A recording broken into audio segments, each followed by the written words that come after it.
What's up, everybody?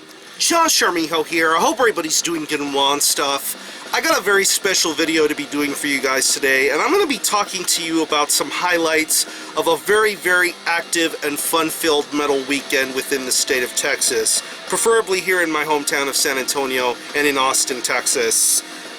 If you guys haven't noticed by the recent uploading of live videos that I put up here recently, I went and saw some very intriguing shows. For 2 consecutive nights, I got to see ARCHGOAT, VALKYRJA, and HELLFIRE DEATHCULT, and I also went to Austin to see SUMERLANDS, Eternal Champion, and Venomous MAXIMUS. Very contrasting sort of styles when you think about it, because you have 2 straight days of straight up raucous black and death metal, and then you end a weekend with some very vibrant, colorful heavy metal. But I'm going to talk to you in the best way I possibly can about this whole entire experience, and then show you a little bit of merch that I got from this past weekend. Yeah. Starting off with the Friday date of the show, which took place in the ever wonderful Grizzly Hall in Austin, Texas. This was for ARCHGOAT, VALKYRJA, HELLFIRE DEATHCULT, and Whore of Bethlehem. They were the local opener. When we got to the venue, it seemed pretty dead, in a way. There really wasn't a lot of people. I don't know if it was because people weren't aware of ARCHGOAT playing, or there was probably a lot of other things going on in downtown Austin. I didn't know what was going on, and I was pretty much anxious for more people to show up and get the party rolling for something like this, because it's fucking ARCHGOAT. You can't say no to a show like this. But yeah, be that as it may, first band was up, which was Whore of Bethlehem. Of course, they're from Austin, Texas. Very, very excellent, brutal, black and death metal sort of band. Really, really stoked for this band's future and what they have going on and what they have planned. They're going to be doing some touring within this year, and hopefully put out a brand new full-length album. They are probably one of the best metal bands to come out of Austin right now, and in Texas in general. Really, really solid band. And funny that they named themselves after an ARCHGOAT song called Whore of Bethlehem, which is very cool. Really good time getting to see these guys play and getting to talk with them. Very, very awesome. Next up was HELLFIRE DEATHCULT. I've been hearing a lot of things about this band. I believe they're based out of Chicago, Illinois, and of course, they toured with ARCHGOAT and VALKYRJA previously in 2016 for the first leg of North American tours. And finally got to see what this band was all about. They pretty much had hoods on. They had ski masks and whatever you call it. Things obstructing their faces. So basically we don't really know who these dudes are, but they play a very, very straight to the point, bestial, war metal-esque sort of sound, basically mixing black and death metal. I mean, if you're into stuff like Blasphemy or even ARCHGOAT, Conqueror, Revenge, you'll find something to enjoy with a band like HELLFIRE DEATHCULT, and I thought they were very fun to listen to. Very fun to watch. Very, very much an entertaining way to get the ball rolling for a tour like this. Next was one of the bands I was the most excited to see for this whole thing, and that's VALKYRJA from Sweden. I've been a big fan of this band's first couple of full-length records ever since they got, you know, exposed into the metal world with albums like The Invocation of Demise and Contamination. Really, really awesome albums, and very much overlooked and underappreciated, I would say. I know that they've since gone on to have a new vocalist, and they put out an album through Agonia Records a couple of years ago, but finally getting to witness them live, it was something very special. The stage presence, the attitude, the confidence, it all sounded great. This new vocalist really, really was entertaining to watch and see. He kind of had that almost Eric of Watain sort of look to him. The vibe and the essence was there, but you can tell this is a completely different person. But yet he did his own thing. He sounded wonderful and really, really was quite the engaging frontman for this band. The music sounded wonderful. They played a good mixture of songs throughout their entire discography, mostly songs from the previous 2 full lengths, I would say. But it was an awesome, awesome performance. And then, of course, we get to ARCHGOAT themselves. I have not seen ARCHGOAT play play a show since Hell's Head Bash in 2015 when I got to see them in Ohio, and of course getting to watch them with Canyon Bickle right next to me. So of course that brought out some sentimental shit when I got to see ARCHGOAT play. But getting on to ARCHGOAT's performance, absolutely brilliant from first song all the way to last. Very, very awesome performance. Lord Angel Slayer's vocals were phenomenal. Ritual Butcher's riffs were incredibly great sounding. The drummer that they brought for this tour sounded really great too. Lots and lots of awesome stuff. Everything sounded great. The set list was good. Great song choices. I mean, of course, they opened with Nuns Constant Darkness, but you had songs like Death and Necromancy, Blessed Vulva, Goddess of the Abyss of Graves, Rise of the Black Moon, and of course they finished things off with Hammer of Satan. Incredible, incredible set list, and that's when things really got rowdy and things got to be more intense as far as people moshing or people just getting in the moment of checking out ARCHGOAT. It was very, very awesome. Unfortunately, they didn't do any encore stuff because I had heard and seen through some certain set lists that there was going to be some encore songs, but I guess they didn't do that. But be that as it may, ARCHGOAT was awesome. It was a great night overall, and it only hyped me up for the next day, which we get to that Saturday, which was the next excuse me, the next date for this ARCHGOAT tour. But this time the bill was a little bit more stacked. Not only did you have the touring bands like ARCHGOAT, VALKYRJA, and HELLFIRE DEATHCULT, but you also had bands like MORBOSIDAD, ABYSMAL Lord, HOD, Black JACKYL. Yeah, really, really awesome bands. Of course, the show started off with Black JACKYL. They're a brand new band getting their feet wet in making metal here in Texas. They have that thrashy, black metal-y, punkish sort of approach and sound to them. They have that really cool stage presence, pretty much a little bit of face paint going on, a little bit of chains going on, nothing but leather and crazy riffs. Great vocals, very entertaining set from first song all the way to last. You can definitely tell that the punk influence is very strong with a band like Black JACKYL, so keep an eye and ear out for them. They are going to be making some big things happening within this year and hopefully in many more years to come. Next up was HOD. Of course, one of the best San Antonio metal bands to ever exist. They hadn't played a show in a while, and I would have to say this is probably one of the best sets I've seen HOD do in a very long time. The passion was there, the fire was there, the energy was there.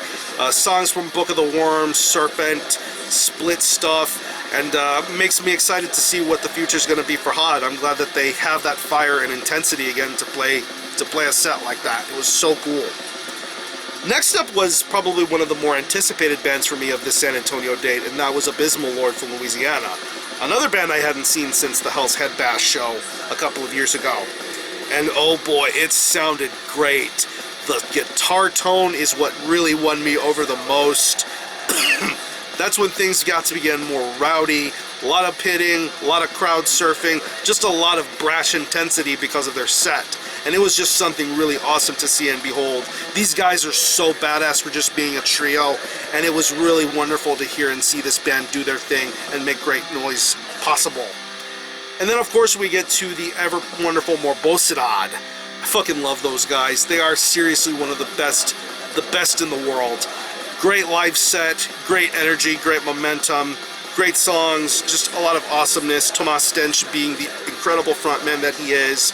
Of course, there was some Bible page burning going on, pretty much a staple of MORBOSIDAD shows, and seeing that in a crowded setting was very intense. It was very intense, very much nearing violent sort of proportions, but that's what you get for a MORBOSIDAD show, and it was great to see. Once again, getting to see HELLFIRE DEATHCULT again for a second time. Very, very good set this time. I thought they did a lot better here in San Antonio than they did at the Austin show. Got a little bit of a better crowd reception. Very, very entertaining nonetheless. Same thing for VALKYRJA. Better crowd response, better intensity, better interaction. I really enjoyed their set here more. And when it came to ARCHGOAT, pretty much the same set list, but a bigger, fuller crowd. Bigger, fuller crowd, more moshing, more pits, more violent intensity because of the crowd, everybody going crazy. It was just a wonderful sight to behold, and getting to see this and getting to do this amongst my friends and close comrades within the metal world and within Texas metal was such a phenomenal feeling. I even got to meet Lord Angel Slayer too. He was such a really cool guy to talk to, very friendly. Of course, he had a lot going on with his band, so I didn't want to really interject myself too much, but he was a very cool guy to talk to. But that San Antonio show ruled, and that's what the Austin show should have been, in my opinion. And to close out the weekend, I went up with some friends to Barracuda in Austin to see some really awesome heavy metal bands. Those bands being Venomous Maximus, SUMERLANDS, and Eternal Champion. Venomous Maximus started the show off very well. Really entertaining heavy metal band. I believe they're based out of Houston, Texas, and really fun band to watch and see play live. Very fun to watch. Good vocals, a lot of charisma this band has, and they really set the tone off perfectly for this evening. Next up we have SUMERLANDS, which is a band that has people who are involved with Eternal Champion. I, of course, got to meet one of the main dudes behind the project, Arthur Risk. Really incredible music maker, producer, mixer. He can do pretty much anything he wants, and he is such a cool guy to talk to, and it was an honor to see him play and do his thing. SUMERLANDS set was very amazing. It was a joy to watch. They didn't really have a lot of songs because they don't have a lot of musical material out, I would say, but they did play a bunch of songs off of their debut full-length, and it was just really awesome to see. Phil Swanson is a very entertaining vocalist. Of course, he did the stuff with Hour of 13, and of course his vocals are very unique and distinctive, and it really was wonderful to see him sing and engage the crowd as best as he did. He really didn't do too much talking, but when he did, he made things count, and that was so awesome to see. And the last band of the evening was, of course, the band I was most excited for, and that was Eternal Champion. Really awesome heavy metal. They were on my top 20 list last year with their debut album, The Armor of Ire. Of course, they played a bunch of songs off of that debut and a great deal more. Matt from Pissgrave did drums for this little short tour of Texas shows that they did up in Dallas and Houston. Very incredible drum performance he did. Made the set pop and bounce that much more. Jason's vocals were really awesome to listen to. The riffs were phenomenal. The crowd reception was phenomenal. I mean, this guy even had a sword and brought out this little horn thing to blow in during certain parts of songs. That got everybody excited. But that was just a very incredible heavy metal set. Had a great time watching them, and I hope to witness Eternal Champion again in the very near future. That's very good stuff, I would say. But yeah, great metal weekend, and I couldn't have asked for a more awesome time spent with wonderful friends, and I look forward to many more great Texas metal weekends in 2017 to come. And I didn't really get too much in the way of merch. I would have liked to have gotten more merch, but unfortunately going to end of an year in Austin kind of dented my finances. But yeah, that's the price you pay for being a metal fan and metal collector. But I got two things. I got one ARCHGOAT shirt and I got one vinyl. So I'm going to show you the shirt real quick here. I wanted an ARCHGOAT shirt, so I just got this. Let me make sure the logo's in full detail here. Yeah. ARCHGOAT logo shirt. Very big print, established 1989. And here's the kicker of this shirt. This is an over-the-top sort of back print. I fucking love this. It's basically a burning church with a vinyl record, which I believe is still the preferred format of listening to ARCHGOAT, in my humble opinion. On the top it says, church burning, black fucking metal. Yeah, very over-the-top back print, but it's ARCHGOAT. I wouldn't expect anything less out of something like this ARCHGOAT shirt, which is really fucking awesome. And pretty much the main goal of this whole weekend is to get this one particular record, and I did get this record from Eternal Champion, The Armor of Ire, their debut full-length. They had copies themselves to sell at the show, because this is an imported record from Greece, I believe. And yeah, phenomenal heavy metal, incredible debut album. I Am the Hammer, The Last King of Pickdom, Sing a Last Song of Valdez. Very, very awesome debut album, and definitely will hold up for many more years to come. So I'll just show you the contents real quick. Front cover, back cover, lyric sheet,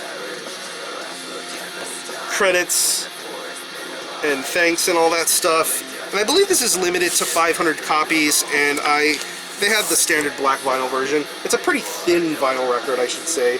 Side A, Side B. But yeah, I'm so happy to have this finally. I'm pretty sure that anytime this band puts up music or merchandise, it sells out very, very fast and very, very quickly.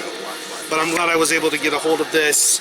So yeah, if you haven't heard The Armor of Fire by Eternal Champion, you need to go buy this and check it out however you're able to. So yeah, I'm going to conclude this video. I'm going to leave you links to all of the live footage that I recently uploaded in case you happen to miss it. And I may be re-uploading some of the Sunday footage that I got from the Eternal Champion Summerland show with some very important reasonings behind it. You'll probably see that in due time. We'll see what happens, but yeah. Yeah, great time at the ARCHGOAT shows, great time with Eternal Champion. If any of you guys went to the ARCHGOAT dates within this year, let me know what you thought of their set and everything else. Are any of you guys into the bands that I mentioned here? Let's talk about it. I'm going to conclude this video. Thanks all for watching. Thanks for checking out my channel. And until the next time, Army Hell out.